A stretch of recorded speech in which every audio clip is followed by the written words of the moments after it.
Bab 1286. Melihat upaya Ito Nanako untuk menyembunyikan penampilannya, Kawana Kurei hanya bisa menghela nafas dan berkata tanpa daya, "Nona, jika saya memiliki cermin di depan Anda sekarang, Anda akan tahu bahwa Anda adalah wanita yang tidak bisa berbohong sedikitpun." Di dalam dunia, wajah Nanako Ito langsung memerah karena malu, dan dia ragu-ragu, "Aku tidak, aku sungguh, aku." Oke, Jiurei Kawana berkata tak berdaya, "Nona, aku hanya asistenmu. Kamu tidak perlu repot-repot berbohong padaku. Tapi saat kamu menghadapi Ye Chen itu, jangan alasan kenapa kamu bertindak sangat malu adalah." Nanako Ito tidak bisa menyembunyikan rasa malunya dan berkata, "Maaf Kawana, sebenarnya aku." Pada titik ini, Ito Nanako tiba-tiba terdiam dan menghela nafas tak berdaya, berkata, "Hei, aku tidak akan berkata lagi. Terima kasih telah mengingatkanku. Tolong bantu aku memasukkan Momotaro ke dalam kotak penerbangan, dan beri dia air untuk diminum. Kami akan segera naik helikopter ke bandara." Kawana Jiurei mengangguk, "Baiklah, Nona, apakah ada hal lain yang memerlukan bantuan saya? Saya akan kembali lagi nanti." Ito Nanako melambaikan tangannya dan berkata, "Tidak, bantu aku membereskan Momotaro, lalu kemasi barang bawaanmu sendiri. Kita akan ke Jinling kali ini, dan kita akan tinggal untuk waktu yang lama." Kurei Kawana buru-buru bertanya, "Nona, Anda tidak berencana untuk kembali sampai konser berakhir?" "Ya," Nanako Ito berkata dengan serius, "saya berencana untuk tinggal di Jinling sampai konser berakhir." Kawana Jiurei bertanya lagi, "Bagaimana dengan pekerjaan? Keluarga masih memiliki banyak urusan yang harus diselesaikan." "Tidak masalah." Nanako Ito tersenyum tipis dan berkata, "Saya akan meluangkan waktu 8 jam setiap hari untuk menangani masalah pekerjaan. Semua pekerjaan akan diselesaikan secara online melalui komputer dan ponsel, reformasi kantor online seluruh grup Ito. Kali ini saya hanya ingin melihat efek sebenarnya." Setelah mengatakan itu, dia tersenyum dan menghiburnya, "Kawana, jangan khawatir, aku bukan tipe wanita yang kehilangan ambisinya dalam berbagai hal atau tidak bertanggung jawab dalam pekerjaan. Bahkan jika aku pergi ke Aorus Hill, aku tidak akan melakukannya, ceroboh terhadap pekerjaan yang harus kulakukan." Kawana Jiurei mengangguk sedikit. Ia juga harus mengakui bahwa Nanako Ito adalah seorang wanita pekerja keras. Ia sudah lama tidak mengambil alih posisi kepala keluarga, namun ia sangat serius dan bertanggung jawab, dan banyak dari tindakan inovatifnya yang cukup efektif. Ayahnya Takehiko Ito adalah seorang pengusaha Jepang yang sangat tradisional. Pengusaha Jepang generasi tua ini biasanya sangat memperhatikan arti ritual. Selama dia meninggalkan rumah setiap hari, dia harus mengenakan jas dan sepatu kulit. Dia juga teliti di perusahaan, dan banyak proses manajemen perusahaan juga sangat kaku dan kaku. Setelah Nanako Ito mengambil alih grup Ito, hal pertama yang dia lakukan adalah mengubah grup Ito secara bertahap menjadi perusahaan yang lebih modern. Yang pertama adalah semaksimal mungkin mempromosikan kantor tanpa kertas di perusahaan.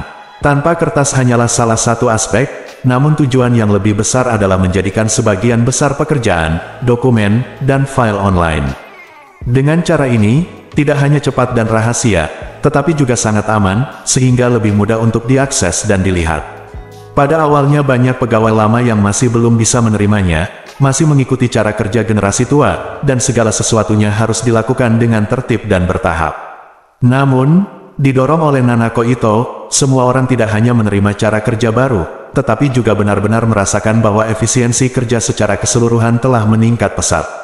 Kini, Nanako Ito terus mempromosikan interaksi online perusahaan, dan bahkan secara khusus meluncurkan solusi konferensi video waktu nyata untuk memastikan bahwa dia dan eksekutif lainnya, dimanapun mereka berada, dapat berkomunikasi satu sama lain selama mereka ada jaringan. Bahkan jika Anda terpisah ribuan mil, pekerjaan Anda dijamin tidak akan terpengaruh. Bagi banyak perusahaan internet baru, ini adalah hal yang sangat sederhana dan bahkan telah menjadi cara dasar dalam pekerjaan mereka sehari-hari. Namun, bagi perusahaan tradisional yang sudah mapan, ini masih merupakan hal yang sangat baru dan mereka ingin mengubahnya dalam waktu singkat. Kebiasaan bekerja bukanlah tugas yang mudah. Untungnya, keterampilan manajemen Nanako Ito tidak ambigu, sehingga inovasi ini dapat terus dipromosikan. Selama periode ini, saat mereformasi grup Ito, Nanako Ito juga berusaha sekuat tenaga untuk mengintegrasikan banyak sumber daya lainnya dan merebut semua pasar yang dilepaskan oleh keluarga Takahashi dan keluarga Matsumoto, memungkinkan keluarga Ito untuk naik level lagi, membuat Kurei Kawana sangat mengaguminya. Oleh karena itu, dia tidak khawatir Nanako Ito akan meninggalkan pekerjaannya setelah pergi ke Jinling. Namun, dia juga punya kekhawatirannya sendiri. Dia khawatir Nanako Ito akan menjadi tidak bahagia setelah pergi ke Jinling dan bertemu dengan pria yang dicintainya. Terkadang, banyak orang yang mampu dan menjanjikan kehilangan semangat juang dan pengejaran demi orang yang mereka cintai. Oleh karena itu, dia juga takut setelah Nanako Ito pergi ke Jinling, dia tidak ingin kembali ke Jepang lagi. Namun Kurei Kawana tidak berani mengungkapkan kekhawatirannya karena dia takut jika dia angkat bicara, dia akan meninggalkan petunjuk psikologis kepada Nanako Ito. Jadi dia berkata, "Nona, aku akan menyelesaikan Momotaro dulu, aku akan menemuimu saat aku siap." Nanako Ito melihat waktu dan berkata, "Kamu tidak perlu datang kepadaku lagi. Helikopter akan lepas landas dalam 20 menit dan kita akan bertemu di landasan kalau begitu." "Baiklah Nona, aku ke sana dulu." Setelah Kurei Kawana pergi, Nanako Ito sedang mengemasi barang-barangnya. Ayahnya Takehiko Ito mengendalikan kursi roda listrik dan perlahan memasuki rumah. Melihat dia mengemasi barang bawaannya, dia bertanya, "Nanako, apakah kamu akan pergi ke Jinling kali ini untuk meminta sesuatu? Itu akan makan waktu berapa lama?" Ito Nanako buru-buru meletakkan pakaian di tangannya dan berkata dengan malu-malu, "Odo-san, kali ini aku akan pergi ke sana sekitar 10 hari. 10 hari. Takehiko Ito tidak bisa menahan diri untuk tidak berseru dan bertanya, "Mengapa begitu lama?" Ito Nanako tersipu dan berkata, "Odo-san, aku ingin tinggal di Aorus Hill beberapa hari lagi, yang bisa dianggap sebagai istirahat. Aku sibuk dengan pekerjaan selama ini, dan aku memang sedikit lelah." Takehiko Ito tersenyum tipis dan berkata, "Sedikit lelah. Menurutku palsu kalau kamu lelah, tapi memang benar kamu ingin bertemu Ye Chen lebih awal, kan?" "Odo-san," Ito Nanako berkata malu-malu, "karena kamu mengerti segalanya, jangan bertanya dengan sengaja." Melihat wajah putrinya yang pemalu, Takehiko Ito merasa sedikit tertekan dan berkata, "Nanako, Odo-san tidak keberatan dengan kesukaanmu Ye Chen, tapi kamu harus berjanji pada Odo-san untuk tidak jatuh cinta terlalu dalam itu. Paling tidak, jangan lakukan itu karena tidak bisa bersamanya akan menunda masa depanmu sendiri." Ito Nanako buru-buru berkata, "Saya kenal Odo-san, jangan khawatir." Takehiko Ito mengangguk, menggeliat, dan berkata sambil tersenyum, "Oh, aku bosan di rumah akhir-akhir ini. Jika kamu tidak keberatan, Odo-san bisa pergi ke Aorus Hill bersamamu, oke?" Petik 2. Nanako Ito berseru, "Odo-san, apakah kamu akan pergi ke Aorus Hill juga?" "Ya," Takehiko Ito berkata sambil tersenyum, "saya hanya putri Anda. Pergilah, saya terlalu kesepian di sini sendirian. Saya hanya ingin pergi ke Jinling untuk bertemu Tuan Ye. Saya tidak pernah sempat mengucapkan terima kasih, dia dengan benar. Kali ini aku bilang aku akan minum bersamanya. Aku punya beberapa botol whisky antik dan aku baru saja membawakannya untuk dicicipi oleh Tuan Ye." Nanako Ito buru-buru mengangguk dan berkata, "Bagus sekali Odo-san, ayo pergi bersama." Saat dia mengatakan itu, dia tiba-tiba teringat sesuatu dan berkata dengan canggung, "Tapi, Odo-san, aku membuat perjanjian dengan Nona Song untuk tinggal di rumahnya kali ini. Jika kamu tinggal di rumahnya bersamaku, aku khawatir itu tidak pantas." Takehiko Ito tersenyum dan berkata, "Tidak masalah. Kamu dan Kawauna masih tinggal di rumah Nona Song.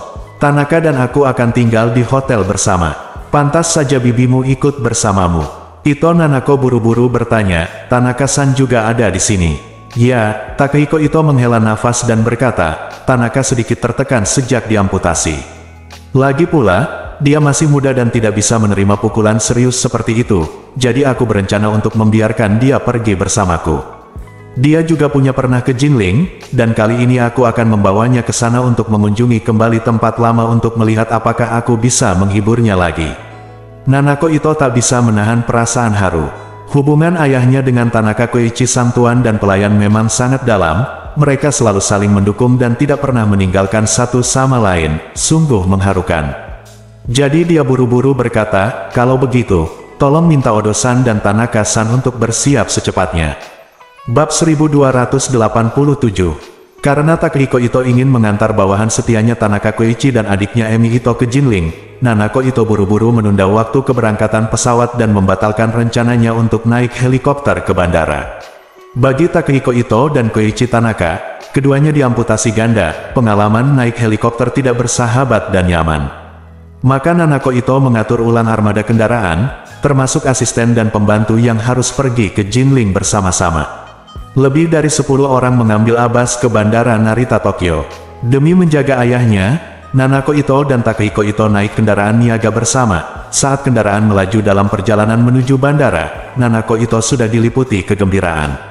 Berpikir untuk tiba di Jinling tempat tinggal Ye Chen dalam beberapa jam, Ito Nanako ingin meneleponnya sekarang dan memberitahunya kabar tersebut. Namun, Ito Nanako tidak ingin tujuannya pergi ke Aorus Hill terlalu jelas. Dia punya beberapa alasan kuat untuk pergi ke Jinling kali ini. Alasan pertama adalah ingin melihat Song Wanting dan anjing Akita yang dia berikan kepada Song Wanting. Alasan kedua adalah dia juga bisa pergi menonton konser Gu Qiuyi. Dia sangat menyukai Gu Qiuyi dan selalu ingin mencari kesempatan untuk menonton pertunjukan langsungnya. Alasan ketiga adalah mengirim Momotaro ke Qin Aoxue, karena Qin Aoxue juga menyukai anjing Akita. Dan melalui Song Wanting, dia berjanji pada Qin Aoxue bahwa dia pasti akan memberikannya. Namun ketiga alasan tersebut hanyalah retorika dangkal. Motivasi inti yang mendorong Nanako Ito melakukan perjalanan ribuan mil ke Jinling adalah karena dia merindukan Ye Chen siang dan malam dan ingin mencari kesempatan untuk bertemu dengannya. Terlebih lagi, dia tidak ingin motif sebenarnya menjadi terlalu jelas. Karena dia khawatir hal itu akan membawa tekanan psikologis pada Ye Chen. Itu sebabnya dia menggunakan 3 alasan masuk akal ini untuk tiba di Jinling terlebih dahulu, lalu menunggu sampai dia tiba di Jinling sebelum menghubungi Ye Chen. Dengan cara ini, dia bisa menyembunyikan motivasi intinya untuk bertemu Ye Chen.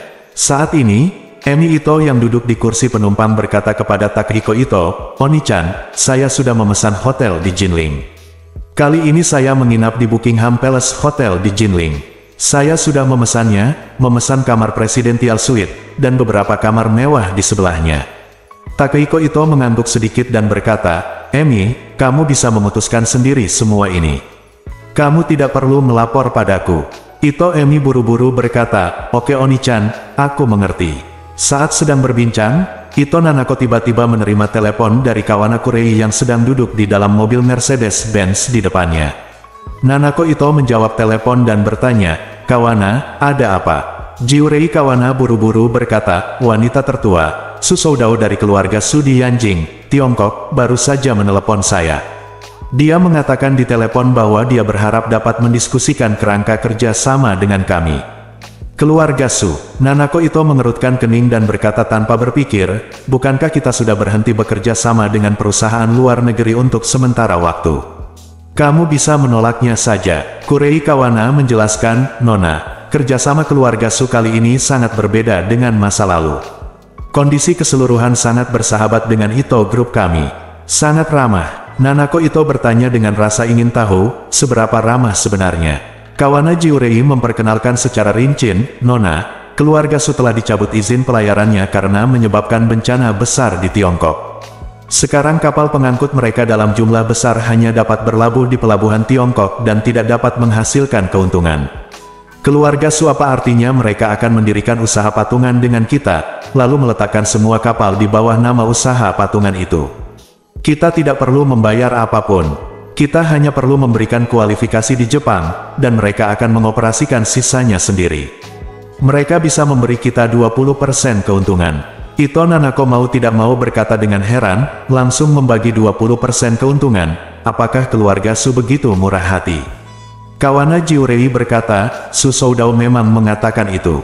Dia juga mengatakan bahwa masih ada ruang untuk berdiskusi dalam hal proporsi. Saya pribadi merasa meskipun berbicara tentang 30%, keluarga Su tidak akan keberatan."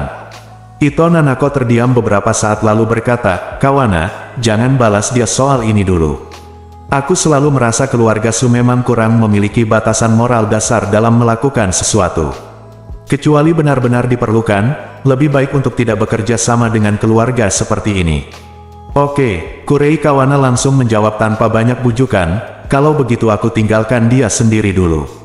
Setelah menutup telepon, Takehiko Ito bertanya, "Apa? Keluarga Su datang kepada kami untuk meminta kerjasama?" "Ya, Ayah." Ketika Nanako Ito mulai berbisnis, dia bertindak seperti bawahan di depan Takehiko Ito dan berkata dengan hormat, "Izin pengiriman keluarga Su telah dicabut, jadi sekarang mereka ingin bekerja sama dengan kami. Butuh solusi." Setelah berbicara, dia secara singkat memperkenalkan kondisi yang ditawarkan oleh keluarga Su. Emi Ito yang duduk di kursi penumpang berseru, "Jika keluarga Su benar-benar bisa merelakan 30% keuntungannya, itu pasti akan menjadi penghasilan tambahan yang sangat besar bagi kami." Takehiko Ito menggelengkan kepalanya dan berkata dengan tenang, "Inti dari keluarga Su adalah keluarga yang sangat egois. Dalam logika mereka, hanya dia yang menghasilkan uang orang lain, dan tidak ada orang lain yang menghasilkan uang. Sekarang, saat ini, mereka bersedia melakukannya mengambil menawarkan keuntungan sebesar itu hanya membuktikan bahwa masalah yang mereka hadapi saat ini sangatlah serius. Begitu kita membantu mereka mengatasi kesulitan tersebut, mereka pasti akan mengalihkan perhatian mereka ke bagian keuntungan yang ditransfer kepada kita. Pada saat itu, mereka pasti akan mencoba yang terbaik untuk melakukan apapun untuk mendapatkan uang ini kembali dengan bunga." "Ya," Ito Nanako mengangguk setuju dan berkata, "Ayahku dan aku memiliki pandangan yang sama. Kita harus menjauh dari keluarga seperti keluarga Su." Setengah jam kemudian, pesawat Gulfstream G650 lepas landas dari Bandara Narita, Tokyo. Nanako Ito, ayah dan bibinya memanfaatkan kesempatan itu untuk pergi ke Jinling bersama. Pada saat yang sama, Su Chengfeng berdiri di teras villa tepi danau, menghadap ke danau yang tenang, dengan ekspresi yang sangat dingin. Dia memandang Su Soudao di sebelahnya dan bertanya dengan dingin, "Kenapa?" Keluarga Ito belum menjawab. "Tidak," Su Soudao menjawab dengan jujur, "Saya menghubungi asisten Nanako Ito. Dia bilang dia akan melaporkan situasinya kepada Nanako Ito. Mungkin Nanako Ito perlu memikirkannya lagi." Su Chengfeng menggelengkan kepalanya, "Tidak ada yang perlu dipertimbangkan dalam hal semacam ini. Jika Nanako Ito benar-benar tertarik, tentu dia akan segera menghubungi kami untuk membahas detail kerja sama selanjutnya. Jika dia tidak tertarik, tentu saja akan begitu, seperti sekarang, tidak akan terjadi apa-apa." Tidak ada tanggapan lagi. Su Soudao buru-buru berkata, "Mungkin mereka hanya ingin mengabaikan kita dengan sengaja, lalu mengambil kesempatan ini untuk berbicara dengan kita, singa." "Itu tidak mungkin," Su Chengfeng berkata dengan dingin, "meskipun sulit didapat, setidaknya mereka akan menyetujuinya di permukaan dan membangun saluran komunikasi yang lancar antara satu sama lain terlebih dahulu. Ada kemungkinan besar pihak lain tidak tertarik sama sekali." Saat dia sedang berbicara, pengurus rumah tangga Su Ansun datang dan berbisik, "Tuan, pesawat Tuan Mai akan tiba di Suzhou dan Hangzhou 1 jam lagi." "Oh." Su Chengfeng tiba-tiba berseri-seri kegirangan dan berseru, "Cepat, beritahu dapur, sesuai menu yang telah disiapkan, segera adakan jamuan makan untuk Tuan Mai untuk membersihkan debu, dan juga beritahu Wu Donghai dan minta dia melakukannya, cepatlah datang." Bab 1288. Wu Donghai sangat gembira saat menerima pemberitahuan dari Su Ansun. Masalah putra bungsunya Wu Qi selalu membuatnya sangat khawatir, tetapi dia tahu betul bahwa Ye Chen tidak akan bisa menyembuhkan putra bungsunya untuk sementara waktu. Sekarang keluarga Su telah mengundang seorang ahli metafisika Feng Shui, dia tentu saja menantikan ini. "Master dapat membantu Anda menyelesaikan simpul ini." Jadi, dia segera berkata kepada Su Ansun, "Terima kasih, Butler Su, karena telah memberitahuku. Aku akan mengambil alih Kuan Zi sekarang juga. Biarkan Tuan Mai memperhatikan Kuan Zi dengan baik." Ketika Su Ansun mendengar ini, dia buru-buru berkata, "Tidak, tidak, tidak. Bukankah anakmu meminta hal itu setiap jam? Jika Tuan Mai melihat ini, saya tidak tahu apa yang akan dilakukan Tuan Mai." "Apa yang kamu lakukan? Menurutku, sebaiknya kamu datang ke sini sendiri dulu, lalu perkenalkan keadaan putra bungsumu kepada Pak Mai secara detail, agar Pak Mai bisa siap mentalnya dulu." Wu Donghai tiba-tiba merasa panas di wajahnya. Dia hanya memikirkan kesempatan untuk menyembuhkan putra bungsunya, namun dia mengabaikan betapa putra bungsunya tidak disukai oleh orang lain sekarang. Jadi dia tidak punya pilihan selain berkata dengan hormat, "Terima kasih, Butler Su, karena telah mengingatkan saya, kalau begitu saya akan pergi ke sana sendiri." Ketika Wu Donghai berangkat ke villa tepi danau Su Chengfeng, Chen Zekai menerima laporan dari bawahannya bahwa Presidential Suite, yang telah kosong selama setengah tahun, sebenarnya dipesan oleh keluarga Ito Jepang. Apalagi nama Takehiko Ito masuk dalam daftar warga yang dikirim keluarga Ito. Chen Zekai terkejut dan segera menelepon Ye Chen untuk melapor. Ye Chen juga cukup kaget dengan ini. Dalam daftar yang dikirimkan kepadanya oleh Chen Zekai, ia tidak hanya melihat nama Takehiko Ito, tapi juga adik Takehiko Ito, Emi Ito, dan bawahan Takehiko Ito, Koichi Tanaka. Ye Chen bingung, dia tidak mengerti kenapa Takehiko Ito tiba-tiba datang ke Aorus Hill dan membawa Koichi Tanaka bersamanya. Maklum, keduanya sempat diamputasi dan kini menjadi penyandang cacat tanpa kaki. Ye Chen tidak punya ide untuk meremehkan atau mendiskriminasi penyandang disabilitas, tapi dia tidak mengerti mengapa kedua orang ini datang jauh-jauh ke Jinling ketika mereka sudah berada dalam situasi ini. Kalau dipikir-pikir lagi, Song Wanting di awal mengatakan bahwa Nanako Ito juga akan datang ke Jinling untuk menonton konser Gu Qiwi. Jika demikian, diperkirakan Nanako Ito juga akan datang kali ini. Alasan mengapa nama Nanako Ito tidak terlihat di daftar tamu hotel tersebut mungkin karena Nanako Ito berencana menginap di rumah Wanting Song kali ini. Tapi Ye Chen juga sedikit terkejut, dia tidak tahu kenapa Nanako Ito tidak menyapanya terlebih dahulu saat dia datang ke Jinling. Di sisi lain, Wu Donghai bergegas ke villa tepi danau keluarga Su.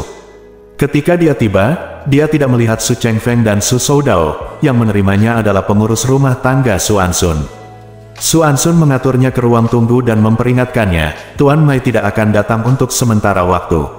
Anda tunggu di sini dulu. Dia meninggalkan ruangan ini tanpa izin dan hanya duduk di sini menunggu kabar saya.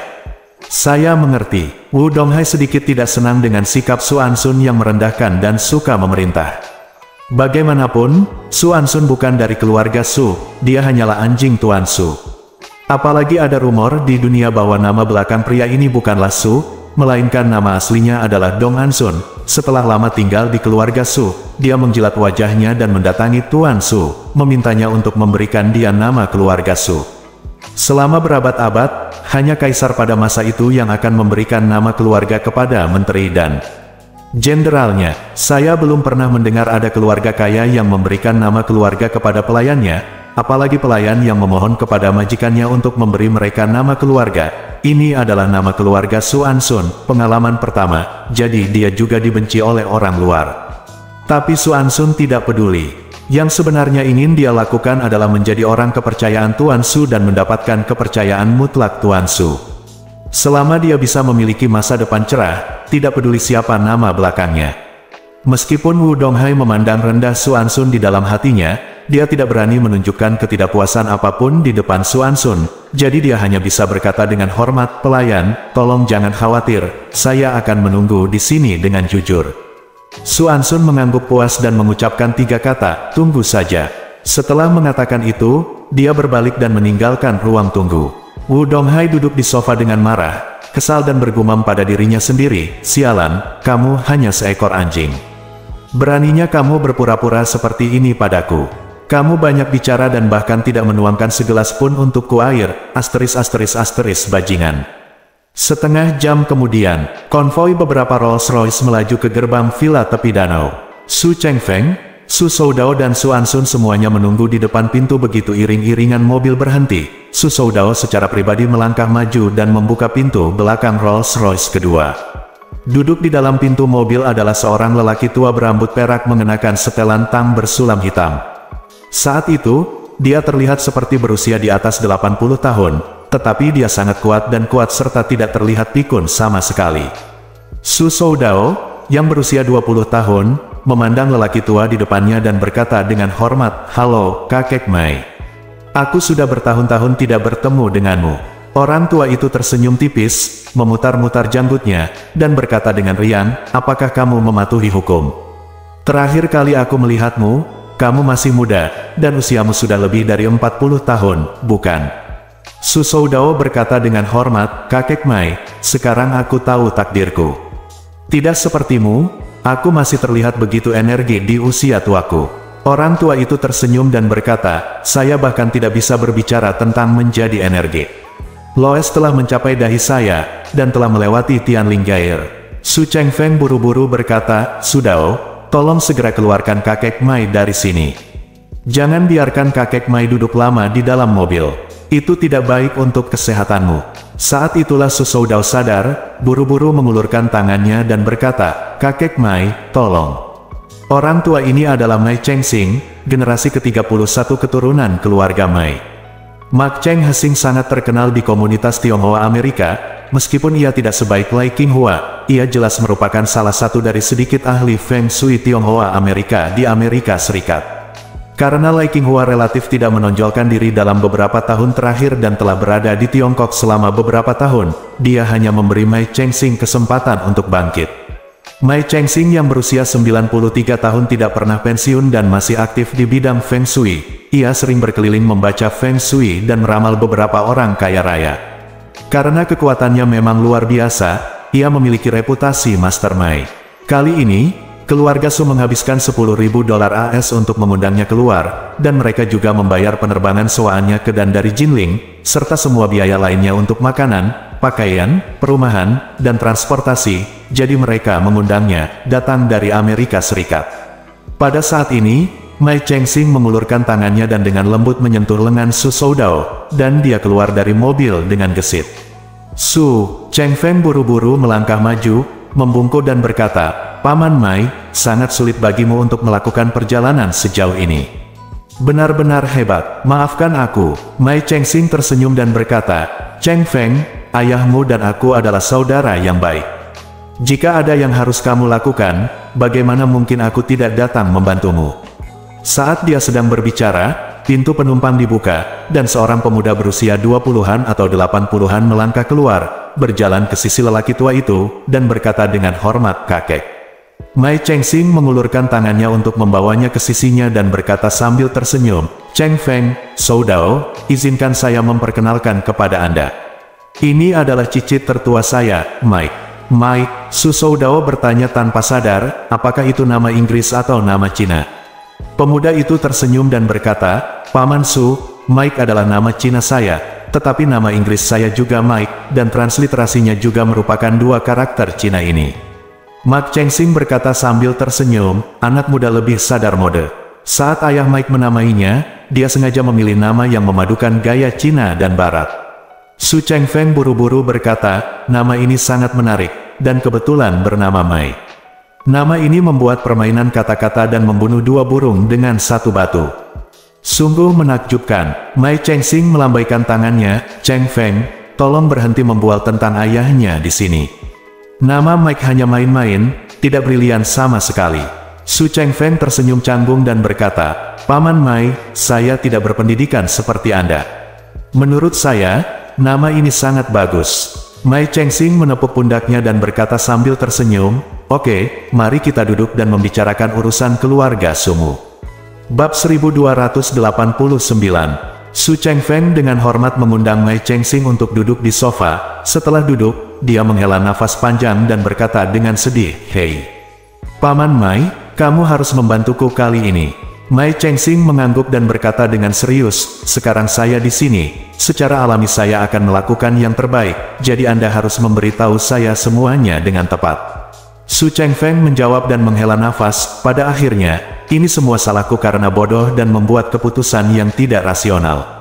Saat dia berbicara, Su Chengfeng dengan kasar menjelaskan kepada Mai Chengxing segala sesuatu mulai dari saat Su Zifei dan Su Ziyu diculik di Jepang, hingga saat Su Ruoli membunuh seluruh keluarga Matsumoto, hingga saat dia mengkhianati Su Ruoli dan membunuh Du Haiking. Baca lagi. Setelah mengatakan itu, dia bertanya dengan ekspresi khawatir di wajahnya, "Paman Mai, menurutmu apakah aku mendapat balasan?" Mai Chengxing melambaikan tangannya dan berkata dengan serius, "Chengfeng, kamu adalah keponakanku, jadi aku tidak akan mengikutimu dalam hal misterius itu. Ingat saja, di dunia ini, tidak peduli dari sudut pandang Feng Shui, atau dari sudut pandang ilmiah, tidak ada yang disebut retribusi sama sekali." Su Chengfeng bertanya dengan heran, "Mengapa? Bukankah hukum Tao yang Anda yakini berbicara tentang reinkarnasi sebab dan akibat dan pembalasan?" Mai Chengxing menggelengkan kepalanya dan berkata, "Apa yang kamu bicarakan adalah agama Buddha. Terlebih lagi, metafisika Feng Shui kami bukan dari silsilah Tao. Kami berasal dari Yijing Bagua dan Kimen Dunjia." Su Chengfeng buru-buru bertanya, kalau begitu kamu baru saja mengatakan tidak ada karma, apakah ini serius? Mai Chengxing tersenyum dan berkata, menurut saya, itu wajar, tetapi tidak masalah jika Anda tidak mempercayainya. Saya akan memberikan ringkasan rinci tentang pandangan metafisika Feng Shui kami, sebagai diskusi. Petik 2, Su Chengfeng buru-buru berkata, tolong beritahu saya. Mai Chengxing berhenti sejenak, dan berkata, izinkan saya bertanya, menurut teori karma, mereka yang melakukan kejahatan harus dihukum berat, dan mereka yang berbuat baik akan diberi pahala, bukan? Su Chengfeng mengangguk, menurut apa yang mereka katakan, memang demikian. Mak Chengxing bertanya, kalau begitu izinkan saya bertanya, beberapa bayi meninggal setelah lahir. Kehidupan mereka baru saja dimulai. Tidak ada kejahatan atau kebaikan.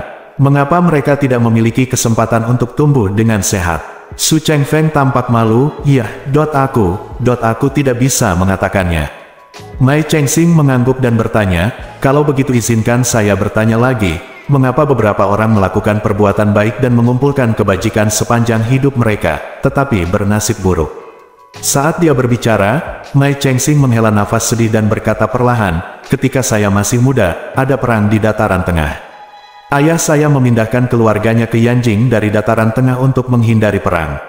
Saat itu, saya tinggal di Mawer Hutong, dan ada seorang wanita di sebelahnya yang berpuasa dan melantunkan nama Buddha setiap hari, mengingat cara berbuat baik. Suaminya meninggal dalam usia muda dan dia bekerja keras untuk membesarkan ketiga putranya serta membantu mereka memulai sebuah keluarga dan memulai bisnis. Namun ketika dia menjadi tua, tidak satupun dari ketiga putranya yang mampu menafkahinya. Ketiga menantu perempuan itu datang ke rumah secara bergantian untuk saling memukul dan memarahi demi memperebutkan harta benda keluarga. Setiap kali mereka datang, mereka dengan sengaja mencuri sedikit makanan yang dimilikinya dan bahkan menghancurkan tangki air sebelumnya. Mereka puas. Mereka hanya berharap dia segera meninggal, agar kami bisa menempati rumah tua itu. Meskipun ketiga putranya tidak akan menyerangnya, mereka akan selalu melontarkan komentar sinis ketika mereka datang. Mereka bahkan menunjuk hidungnya ketika ada pemakaman di sebelah dan memarahinya mengapa dia tidak bisa seperti orang tua di sebelah, jadilah lebih bijak dan mati secepatnya. Wanita tua itu tidak hanya kekurangan makanan atau pakaian hangat, dia juga menangis sepanjang hari. Meskipun dia tidak membutakan matanya karena menangis, penglihatannya semakin buruk. Selain itu, dia tidak bisa menyalakan lampu. Setiap kali matahari terbenam, dia tidak bisa meraih tangannya. Hidup itu sulit, penderitaan, tetapi dia tidak pernah berharap salah satu putranya menyadari hati nurani mereka, dan akhirnya mati kedinginan pada hari musim dingin yang sangat dingin di Yanjing. Pada hari pemakaman, tangisan ketiga putranya terdengar di 3 gang, namun semua orang dapat melihat bahwa itu hanyalah pemandangan yang dapat dilihat oleh orang luar. Setelah pertunjukan, mereka dengan senang hati menjual ibu mereka. Rumah leluhur tempat saya hidup akan tercerai-berai setelah uangnya dibagi. Katakan padaku, jika memang ada karma, mengapa wanita tua ini melakukan perbuatan baik dan mengumpulkan kebajikan sepanjang hidupnya, tapi kemudian dia menderita sepanjang hidupnya? Su Chengfeng berpikir sejenak dan berkata dengan serius, mungkin itu adalah hutang di kehidupan sebelumnya, dan sudah waktunya untuk melunasinya di kehidupan ini. Mai Chengxing mencibir dan berkata dengan nada menghina, hanya orang yang tidak memahami aturan kejadian yang akan menggunakan retorika seperti itu untuk memberikan penjelasan. Jika semua orang percaya pada kehidupan sebelumnya atau kehidupan selanjutnya, sebaiknya Anda meminjamkan seluruh uang keluarga Anda kepada aku akan membayarmu 2 kali lipat di kehidupanku selanjutnya, setujukah kamu? Ini, meskipun Su Chengfeng tahu bahwa Mai Chengxing hanya bercanda dan memberi contoh, dia mulai setuju dengan pernyataan Mai Chengxing. Pada saat ini, Mai Chengxing melanjutkan, demikian pula, beberapa orang penuh dengan kejahatan. Apa akibatnya? Mereka tidak hanya memulai dengan baik tetapi berakhir dengan baik, tetapi keturunan mereka juga akan mendapat masalah.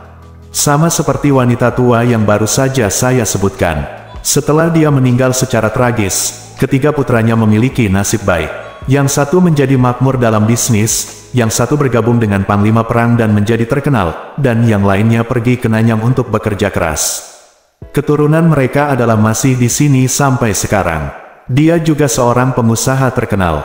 Orang baik tidak menikmati hari yang penuh berkah, tetapi orang jahat telah memberkati keluarganya selama beberapa generasi.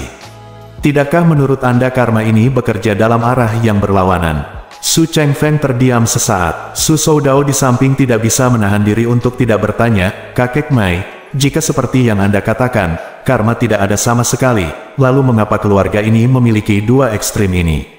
Mai Chengxing tersenyum tipis, "Soudao, kamu menanyakan pertanyaan yang benar, mengapa?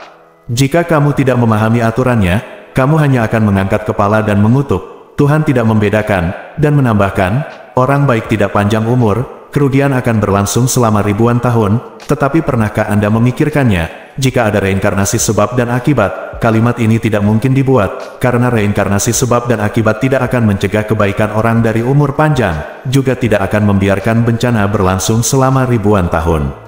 Ini sendiri adalah sebuah paradoks. Saat dia berbicara, Mai Chengxing mengubah topik dan berkata, "Tetapi, jika Anda dapat memahami pola ini, Anda akan tahu bahwa sebenarnya, semua ini tidak ada hubungannya dengan karma, tetapi berasal dari nasib keluarga yang berbeda." Petik 2. Su Chengfeng buru-buru berkata, "Paman Mai, apa penjelasan tentang takdir?" Mai Chengxing menjelaskan, nasib, atau numerologi, adalah prinsip kehidupan, atau hukum kehidupan. Ayahku pernah berkata bahwa wanita tua itu ditakdirkan menjadi bintang kesepian di langit. Meskipun dia melakukan perbuatan baik sepanjang hari, tidak peduli berapa banyak perbuatan baik yang dia lakukan, akan sulit untuk mengubah takdirnya. Untuk menggunakan metafora paling sederhana, tidak peduli berapa banyak wortel yang Anda makan, Anda tidak akan pernah menjadi kelinci, karena ini adalah dua rangkaian logika yang sangat berbeda. Kamu tidak bisa merasa benar sendiri dan berpikir bahwa kelinci suka makan wortel, dan selama kamu makan lebih banyak wortel, secara alami kamu akan menjadi kelinci. Su Chengfeng dan Su Soudao, ayah dan anak, mengangguk sambil berpikir. Mak Cheng Hsing melanjutkan, "The Lone Star of Heaven tidak hanya menindas suami dan istrinya, tetapi juga menindas generasi mendatang. Dan yang terburuk adalah dia tidak hanya menindas orang lain, dia sendiri tidak bisa lepas dari nasib terpisah dari semua miliknya, kerabat dan kesepian di tahun-tahun terakhirnya. Itu sebabnya dia memiliki penderitaan seumur hidup yang tak ada habisnya dan dosa yang tak ada habisnya seumur hidup. Meskipun ketiga putranya sangat tidak berbakti, dari sudut pandang nasib, prospek karir mereka sendiri tidak terlihat terhambat oleh nasib wanita tua itu. Justru karena wanita tua itu meninggal lebih awal sehingga mereka bertiga tidak kehilangan nyawa, dan ini memberi mereka kesempatan untuk terbang ke langit. Jika mereka bertiga adalah anak yang berbakti dan bergiliran membawa ibunya ke sisinya untuk menunaikan baktinya, maka kemungkinan ketiga putranya akan meninggal lebih awal karena berbagai sebab, dan mungkin mereka semua akan mati di depan wanita tua pada akhirnya. Meskipun ini terdengar tidak masuk akal dan sulit dipercaya, inilah takdir yang sebenarnya. Bab 1290. Kata-kata Mai Chengxing membuat Su Chengfeng dan Su Soudao, ayah dan anak, tercengang. Faktanya, mereka awalnya tidak memiliki keyakinan. Tuan Su tidak percaya pada dewa, makhluk abadi, karma, atau rahasia Feng Shui. Hanya ada satu hal yang dia yakini, yaitu kekuatan. Namun, keluarga Su akhir-akhir ini sering menghadapi berbagai masalah, yang membuatnya merasa mungkin mendapat balasan. Namun dari analisa Mai Chengxing, sepertinya hal itu tidak ada hubungannya dengan retribusi. Jadi, Su Chengfeng mau tidak mau bertanya, "Paman Mai, saya ingin menanyakan sesuatu yang lebih spesifik. Mengapa keluarga Su kita menghadapi berbagai masalah satu demi satu akhir-akhir ini?" Mai Chengxing tidak berbicara, tetapi melambai kepada cicitnya, Mike. Mike segera melangkah ke depan dan menyerahkan kompas ke tangan Mai Chengxing. Ia juga menyerahkan beberapa dadu yang terbuat dari sambungan tulang hewan dan beberapa koin tembaga tua dan berbintik-bintik kepada Mai Chengxing. Mai Chengxing berdiri dan mondar-mandir di ruang tamu. Su Chengfeng dan Su Soudao buru-buru mengikutinya, memperhatikan setiap gerakannya dengan gugup, tetapi tidak berani menyela. Mai Chengxing mencari sejenak, menunjuk ke rak kuno yang digunakan untuk membagi ruang di satu sisi aula, dan berkata, "Mike, pindahkan rak ini." Mike segera melangkah maju dan mengulurkan tangan untuk memindahkan rak kayu solid itu ke samping. Mai Chengxing meletakkan kompas di tanah pada lokasi aslinya, dan kemudian menyesuaikan kembali arah kompas berdasarkan skala dan orientasi kompas. Lalu, dia berkata, "Cheng Feng, beritahu aku tanggal lahirmu." Su Chengfeng berkata dengan canggung, aku tidak tahu. Kalau begitu beritahu aku tahun, bulan, hari dan perkiraan waktu lahirnya. Su Chengfeng berpikir sejenak dan melaporkan tanggal lahirnya ke Mai Chengxing. Mai Chengxing menjepit jarinya untuk menghitung sejenak dan berkata dengan tenang, berdasarkan tanggal lahirmu saja, hidupmu secara umum berjalan lancar. Namun, tanggal lahirmu saja tidak cukup detail. Lagi pula, ada begitu banyak orang di dalam dunia, dan ada banyak orang dengan tanggal lahir yang sama. Ada banyak orang di sana, jadi ini hanya bisa memberi kita arahan umum. Su Chengfeng buru-buru bertanya, Paman Mai, bagaimana kami bisa mendapatkan detail lebih lanjut? Mai Chengxing berkata dengan serius, saya baru saja mengatakan bahwa dalam I Ching Bagua, segala sesuatu di dunia mengikuti serangkaian hukum yang tidak terlihat dan tidak berwujud. Ada banyak faktor yang mempengaruhi hukum ini, dan tanggal lahir hanyalah salah satunya. Sebagai tambahan bagi tulang Anda sendiri, Feng Shui Yanzai dan Yinzai keluarga Su Anda, dan bahkan horoskop pasangan dan anak-anak Anda, semuanya sangat penting. Su Chengfeng bertanya dengan bingung, saya melihat banyak ahli Feng Shui hanya menggunakan kompas untuk menghitung. Mengapa begitu merepotkan bagi Anda untuk datang ke sini? Mai Chengxing tidak marah dan berkata dengan tenang, nasib dan nasib kebanyakan orang terus berubah. Inilah sebabnya beberapa orang begitu sengsara sehingga mereka tidak mampu makan di paruh pertama hidup mereka, tetapi di paruh kedua hidup mereka, hidup yang mereka bisa tiba-tiba. Ini karena takdirnya telah berubah. Dia mungkin telah menikah dengan istri yang makmur, atau dia mungkin telah melahirkan seorang putra yang horoskop ulang tahunnya dapat memberinya kekayaan besar. Ini semua sulit diprediksi oleh orang awam. Petik 2. Ini seperti real estate. Anda mengembangkan komunitas perumahan di kawasan tertentu di kota tertentu.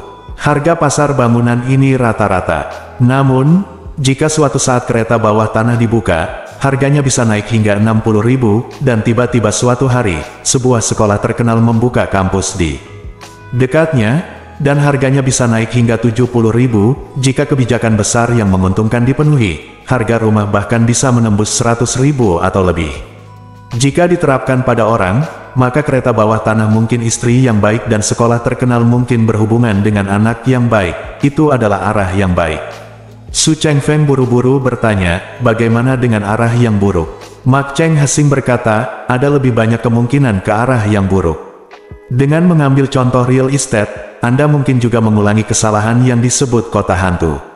Awalnya, Anda mengira kota ini sangat maju dan banyak dibangun real estate. Namun kemudian, sumber daya lokal mungkin mulai mengering, perekonomian lokal akan menderita, dan harga rumah akan turun. Mungkin juga harga rumah akan turun, sumber daya yang diproduksi secara lokal dipengaruhi oleh pasar. Penurunan yang terus-menerus telah menyebabkan perusahaan-perusahaan bangkrut dan harga rumah turun, bahkan mungkin karena munculnya pesaing lain, menyebabkan seluruh industri kota mengalami pukulan telak. Saat dia berbicara, Mai Chengxing menambahkan, Anda seharusnya sudah mendengar kisah Detroit. Awalnya kota mobil terbesar di Amerika Serikat dan sangat megah. Namun, pada akhirnya, kota ini menjadi sangat tertekan sehingga banyak orang melarikan diri. Real estate lokal bahkan menyusut lebih dari 90%, tapi sebenarnya siapa yang akan mengalahkan kota ini? Toyota dan Honda dari Jepang, Mercedes-Benz dan BMW dari Jerman. Ini semua adalah faktor yang dapat mengubah aturan. Su Chengfeng tiba-tiba mengerti dan buru-buru bertanya, Paman Mai, beritahu saya informasi apa yang Anda butuhkan, saya pasti akan menceritakan semuanya. Mai Chengxing mengangguk dan berkata dengan tenang, saya ingin ulang tahun istrimu dan ulang tahun Shou Tao. Su Chengfeng buru-buru menyetujui dan segera melaporkan tanggal lahir spesifiknya. Mai Chengxing mendengarkan dan menghitung, dan semakin dia mendengarkan, dia menjadi semakin bingung. Setelah ragu-ragu sejenak, dia berkata, baik istrimu maupun Shou Tao ditakdirkan untuk berada dalam masalah. Dapat dikatakan bahwa dari sudut pandang ini, mereka berdua sejahtera bagimu, dan mereka adalah tipe orang sejahtera yang membakar diri mereka sendiri untuk menambahkan bahan bakar ke api Anda. Sambil berbicara, dia menambahkan, lagi pula, rezekimu sangat sejahtera. Keempat batang surgawi itu sejahtera. Dikombinasikan dengan istri dan anak-anakmu, sesuai dengan takdirmu, kamu akan menjadi kaya atau mulia dalam hidup ini, atau bahkan keduanya kaya dan mulia. Masuk akal bahwa dengan takdir seperti Anda, sulit untuk menemukan satu dalam sejuta atau bahkan jutaan mil, apalagi satu dalam sejuta. Hampir sempurna. Menurut perkembangan takdir Anda, hidup Anda akan menjadi halus dan mulus. Untuk mencapai puncak, Anda tidak perlu menderita seperti ini. Benarkah? Su Chengfeng bertanya dengan penuh semangat. Paman Mai, apa yang terjadi denganku sekarang? Mai Chengxing menggelengkan kepalanya dan berkata, jangan khawatir dulu. Setelah mengatakan itu, dia mengambil segenggam tulang dadu dan melemparkannya ke tanah, diikuti oleh beberapa koin tembaga. Segera setelah itu, dia terus mengamati posisi dan arah tulang dadu dan koin tembaga, dan dia terus menggumamkan kata-kata tanpa mengetahui apa yang dia katakan. Su Chengfeng menjadi semakin gugup, menatap Mai Chengxing dengan saksama, tidak berani berkedip. Semenit kemudian, Mai Chengxing tiba-tiba mengambil salah satu koin tembaga di tanah, menatapnya, dan bergumam, tidak, jika menurut heksagram ini, Tianjuan Tongbao ini seharusnya tidak berarti suratnya menghadap ke atas. Saat dia berbicara, dia melemparkan koin tembaga itu tinggi-tinggi lagi. Koin tembaga senilai 10.000 yuan itu jatuh ke tanah dengan suara berdenting, kemudian berputar beberapa kali dan akhirnya berhenti. Namun, kali ini, Tongbao gulungan surgawi ini masih menghadap ke atas. Dia sedikit gugup, jadi dia mengambil koin tembaga itu dan melemparkannya lagi. Namun siapa sangka setelah koin tembaga tersebut jatuh ke tanah dan berputar beberapa kali, akhirnya berhenti dengan kepala surat menghadap ke atas. Kali ini, Mai Chengxing sudah berkeringat dingin. Melihat ini, Su Chengfeng di samping juga khawatir. Dia tidak bisa menahan diri untuk bertanya dengan hati-hati, Mai. Paman Mai, apa yang terjadi dengan koin tembaga ini? Apa, aku melemparkannya 3 kali berturut-turut, selalu dengan kata menghadap ke atas, bukankah itu terlalu aneh? Dahi Mai Chengxing sudah dipenuhi butiran keringat. Dia mengulurkan tangannya, menyeka segenggam keringat dingin dengan borgolnya, dan bergumam, Tianjuan Tongbao ini, di bagua saya, melambangkan Kian Tian, dan Kian adalah Tian, jadi kata itu seharusnya menunduk. Tapi sekarang saya lempar 3 kali berturut-turut, dan selalu menghadap ke atas, artinya heksagram ini akan berubah. Perubahan surgawi. Jantung Su Chengfeng berdebar kencang, dan dia berpikir dalam hati, meskipun aku tidak tahu apa artinya, tapi aku dapat dengan jelas merasakan bahwa ini jelas bukan hal yang baik. Jadi, dia buru-buru bertanya, Paman Mai, apa maksudnya perubahan di langit? Mai Chengxing menatap tulang dadu dan koin tembaga di lantai, dan berkata dengan tercengang, dari heksagram, itu adalah naga dewa yang datang ke dunia. Bersambung.